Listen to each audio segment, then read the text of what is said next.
Selección Grandes Crímenes de Carmila Weiler. Hola, buenas tardes, buenos días, buenas noches, dependiendo de dónde estén escuchando este podcast de Carmila Weiler. De nuevo, muchas gracias por escucharnos, por compartir los casos, por leerlos, por seguir los libros y por ser fieles a Carmila Weiler. Muchas gracias. Sin ustedes nada de esto sería posible y se los agradecemos sinceramente. Hoy quiero contarles un caso que seguramente muchas personas, muchos de ustedes recuerdan. Un caso que sucedió en la colonia Centroamérica Este, aquí en la capital de Honduras. Un caso que estremeció a la sociedad y que por desgracia se ha repetido en algunas ocasiones y recientemente en nuestro país. Es algo tal vez innombrable, pero es un crimen que forma parte de la historia negra, de la historia oscura de Honduras y que no se puede borrar, no se puede olvidar y que está ahí en los archivos de nuestra historia criminal para siempre. El caso de los niños de la Centroamérica. Así lo vamos a llamar. Resulta que una mañana un hombre que se llama Percy regresa a su casa en la Centroamérica y toca la puerta. Nadie le abre. Ve por las ventanas, la celosía está cerrada, las cortinas están echadas, los balcones son seguros y nadie le abre, nadie contesta desde adentro. Va donde una vecina y le dice: señora, perdone, ¿ha visto salir a mi esposa a dejar a los niños a la escuela? No, le dice: no he visto, aquí he estado afuera, estaba barriendo y no he visto a nadie. Y he visto a mi esposa, pues desde ayer en la tarde no la miro. Salió a hacer unas compras allá en la pulpería y ahí después ya no la miro. Y a los niños los ha visto, los ha oído. No, nada. Pues mire que estoy hablando y gritando y nada, no me contesta. Pues ha de andar haciendo algún mandado con los niños, así es que mejor espérese. Ellos se habían peleado el día anterior. Y en esos pleitos tontos de pareja, pues él se había ido de la casa a dormir donde una hermana en la mañana siguiente y él regresa tratando de reconciliarse con su mujer.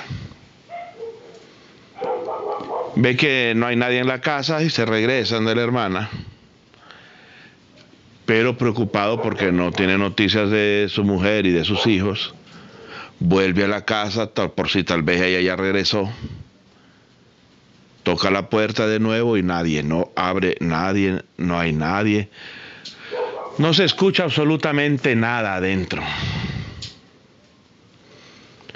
Preocupado, él viene y le dice a una vecina que si le da permiso de saltar por el techo de ella para entrar al patio y abrir la puerta de atrás. Le da permiso la vecina, sube él, pasa el techo, cae al patio y también la puerta del patio está cerrada. Toca la puerta y nadie abre. Se supone que no hay absolutamente nadie en la casa. Preocupado él, porque aquello es demasiado extraño, ya que nadie sabe nada ni de la mujer ni de los hijos. Se sube al techo y como puede levanta una lámina y mira hacia abajo. Y lo que ve es lo más horrible que haya visto en su vida. Estaban los 3 cuerpos de los niños, sus 3 hijos, colgados del cuello de una viga. Y ella también, su esposa, ahorcada. Sale gritando, llama a los vecinos, llama a la policía. Llega la policía, rompe la puerta de la policía y en efecto ahí estaban. Los 3 niños, 2 niñas y 2 varones, una niña ya grande y 2 varones. ahorcados, colgados del cuello. Y ella también, la mamá, se había ahorcado. Vos lo mataste, les dijo el fiscal. Vos lo mataste. Aquí no nos estés echando cuentos de que querés venir a hacer película y querés engañarnos. Los fiscales pues son así. Ellos, con tal de encontrar un caso, son así. Resulta que el hombre dice, no, yo me fui en la tarde para donde mi hermana porque discutimos por un dinero y que ella tenía que pagar un dinero en la escuela de los niños y yo no tenía dinero, pues si no he trabajado. Y por eso se enojó. Yo me fui para donde mi hermana y allá me quedé durmiendo y cuando vine en la mañana toqué las puertas y nadie me abrió. Volví, entré por el techo, no había nadie y rompí el techo y vi esto es lo que me encuentro. ¿Cómo me van a estar diciendo ustedes a mí que fui yo el que la mató? ¿Y por qué fue que se pelearon? Porque es que ella debía 300 lempiras en la escuela de los niños y yo no tenía nada de dinero y por eso peleamos, porque ella era bien peleitista, era bien peleona, ella era bien histérica y yo los únicos 300 lempiras que tenía, enojados, los agarré, los rompí y los tiré en el suelo. Entonces, los técnicos de inspecciones oculares comprobaron que allí estaba el dinero. Que ahí estaba el dinero, pero se contradice el hombre porque dice que él le dio el dinero y que la mujer enojada fue quien los rompió y los tiró. Pero el hombre estaba nervioso. Y ahí estaban los 6 pedazos de los 3 billetes de a 100 en el suelo.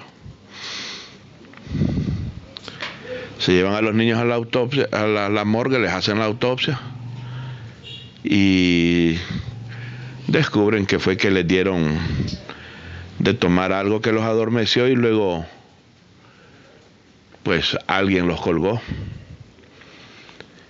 y toda la culpa se la echan a él.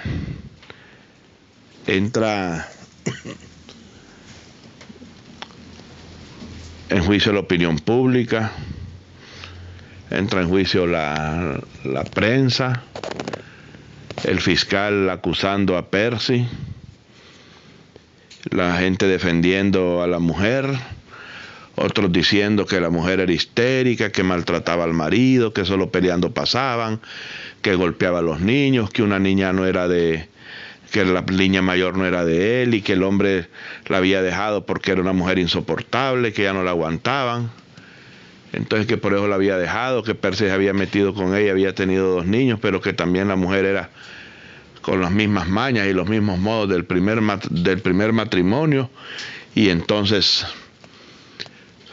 solo peleando pasaban con Percy. Así es que unos defendían a uno, otros defendían a otro. Percy pues es un hombre nervioso, él reconoce que sí, que peleaban bastante, que a veces él pues era violento y era grosero y le decía sus cosas a ella, pero que él jamás iba a ser capaz de matar a sus propios hijos y matar a la niña que él también estaba criando, o de matarla a ella, que él la quería mucho. Pero los fiscales empecinados quieren llevar a Percy a juicio y un abogado que se llama Russell Tomé tomó la defensa de él. La llevó muy bien y fue algo que duró mucho tiempo. En aquella casa se decía que hasta se oían gritos y una vecina le dijo a los policías: mire, yo no quería decir nada, pero yo escuché hoy en la mañana que la mamá estaba ahí peleando con los hijos y que les había hecho una comida y que los estaba obligando a comer y que los niños no querían y les estaba pegando. Más bien antes tenía que llevarlos a la escuela y más bien les estaba pegando y les decía que maldita la hora en que los había tenido, porque le habían arruinado la vida a ella. ¿Y usted por qué no había dicho eso? Porque yo no quiero meterme en problemas con nadie, dijo la señora. A mí no me interesa estar metido en problemas. Y sí, esa mujer fue La que le hizo algo a los hijos, pues haya Dios que la castigue. Y si fue el marido el que los mató a todos, pues ya ese es asunto de ellos. Uno aquí solo ve, porque como estas paredes son tan delgadas y están todas pegadas a estas casas, uno oye todo, pero meterse en problemas uno no debe andarse metiendo en lo que no le importa. Las hermanas de Percy, pues defendiéndolo a él, decían que la mujer siempre le hacía espectáculos, que era una mujer agresiva, que era una mujer violenta, que ya lo había amenazado muchas veces de que si la dejaba se iba a matar, que le iba a matar a los hijos, pero de todo aquello era difícil comprobarlo. Eran cosas que se decían nada más. Y la policía empecinada en resolver aquel misterio, en resolver el caso. Los 3 niños que habían sido sacrificados, la mujer que se había matado también, o que la habían matado. No, nadie podía asegurar todavía si ella le había hecho daño a sus hijos, lo cual parece imposible porque una madre es incapaz de dañar a sus hijos. Y si él los había matado. Pues resulta que Russell Tomé, el abogado que llevó la defensa, había sido juez ese señor, y él tomó la defensa de Percy ante el juez y logró demostrar que él en efecto se había ido de la casa esa tarde, que habían peleado, que había dormido donde la hermana, que no había salido de allí, que salió en la mañana, que habló con las vecinas, que tocó la puerta, que no era posible que él hubiera matado a su familia y hubiera echado llaves por dentro, corrido los pasadores de la puerta de la cocina y de la puerta de la calle, del portón, todo, que eso era prácticamente imposible. Después, ¿por dónde iba a salir el hombre? Y también el testimonio de la vecina que dijo que la mujer había ido a comprar en la noche leche, pan y algunas cosas. O sea que estaba viva en la noche cuando Percy estaba en la casa del hermano, y unos amigos dijeron que él había estado allí, que no había salido. Eso le ayudó al hombre para demostrar su inocencia. Hoy la policía, la Dirección Nacional de Investigación Criminal, en aquel tiempo dicen que fue ella la que les dio algo a los niños para adormecerlos o atontarlos, como se dice, y después los colgó uno a uno, los ahorcó, y después se ahorcó ella. Ella tenía en el cuello marcas de uñas y de dedos, como que si en el momento en que ella estaba colgando del cuello, estaba asfixiándose, muriendo, se estaba desesperada tratando de quitarse la soga que se había amarrado bien en el cuello, pero de hecho ahí estaban los 4 cadáveres. Y Russell Tomé fue el que llevó la defensa y salvó a este hombre de una pena de cárcel que en aquel tiempo era de 30 años por parricidio. Hoy sigue el misterio, aunque para muchos ella fue la culpable de la muerte de sus hijos. Muchos la siguen acusando, muchos siguen pensando que fue ella la que, peleada con él, tomó la decisión de ahorcar a los niños y ahorcarse ella, tal y como lo había amenazado en muchas ocasiones. No la acusamos, la policía dice esa versión, la mantiene, porque hay muchos elementos, y uno de ellos es que estaban las puertas cerradas con llave y con los pasadores corridos por dentro, lo cual hubiera sido imposible para él si él hubiera sido el asesino, cerrar las puertas de esa forma, porque no había otra forma de salir de la casa.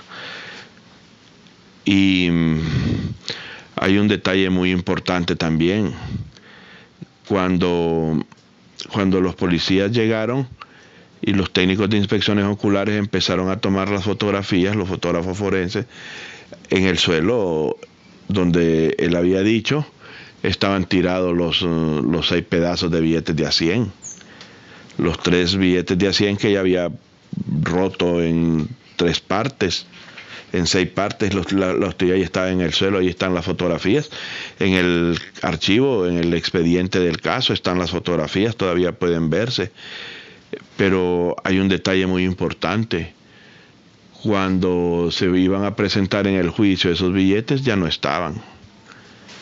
Alguien los recogió, los pegó y se quedó con los 300 lempiras. Cosas que suceden.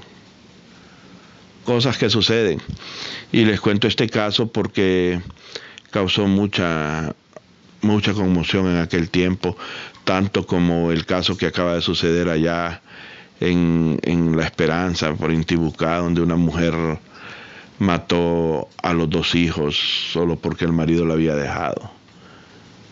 Y donde otra mujer allá en el norte se ve amenazando con un cuchillo a los hijos para que el hombre no la deje. O sea, ¿hasta dónde puede llegar una madre? Porque parece que hay mujeres que mejor no deberían parir. Deberían nacer sin matriz. Pero bueno, ese es otro asunto. Y esa es una opinión que no tiene sentido. Este es el caso de los niños de la Centroamérica, se los he contado. Y espero que lo compartan, que les guste y que recuerden un caso tan doloroso, tan triste como fue este. Como siempre, muchas gracias. Cuídense del coronavirus. Vuélvanse a Dios en el nombre de Jesús. Dios tiene el control de todo. Él tiene el control de todo de nuestra vida. Nosotros podemos vencer al coronavirus si tomamos las medidas necesarias, las medidas que nos dicen las autoridades, y también si al primer síntoma buscamos ayuda médica. Muchas gracias, que Dios los bendiga y nos escuchamos en un nuevo podcast de Carmila Weiler. Muchas gracias.